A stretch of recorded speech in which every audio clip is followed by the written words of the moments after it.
Saul was the king of Israel, but he disobeyed God.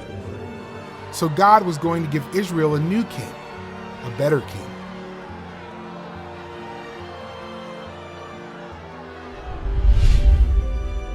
God told Samuel to visit a man in Bethlehem named Jesse.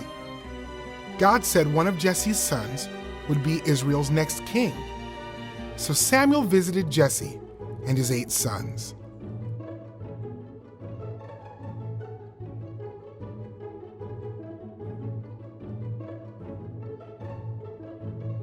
Jesse's oldest son was tall and handsome. This must be the one God chose to be king, Samuel thought. Samuel, he's not the one, God said. Do not pay attention to what he looks like. You look at what you can see on the outside, but I see the heart. Jesse's sons approached Samuel.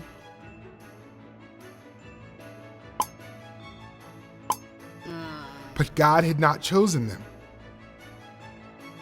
Do you have any more sons? Samuel asked.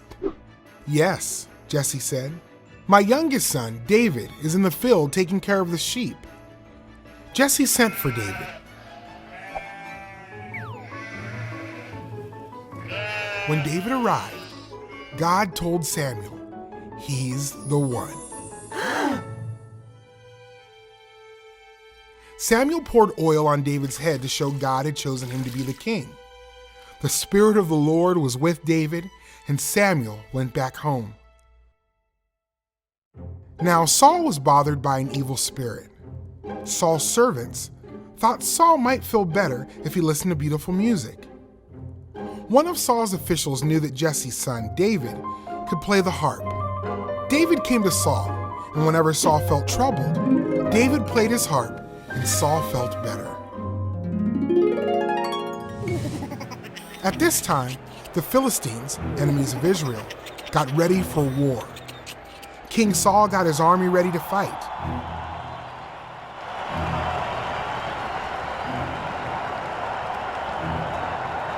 The Philistines had a great warrior named Goliath.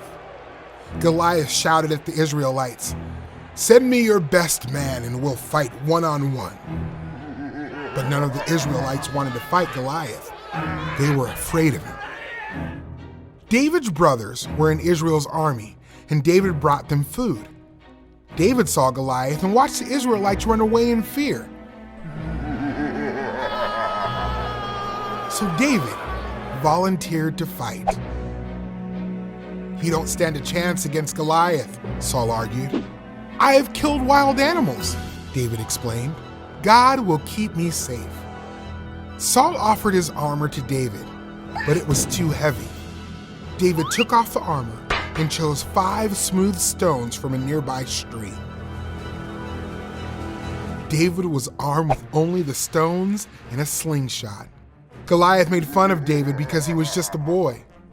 "You come to fight with a spear and sword," David replied, "but I come to fight in the name of God.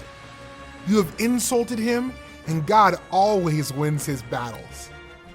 David ran toward Goliath. He slung a rock and hit Goliath in the forehead.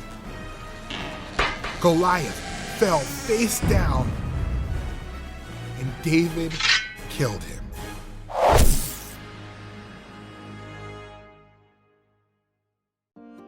David was not a big or strong warrior, but he trusted God.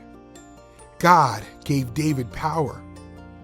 When God sent his son to earth, Jesus did not look like a strong warrior either. But by dying on the cross and coming back to life, Jesus showed his power to save sinners.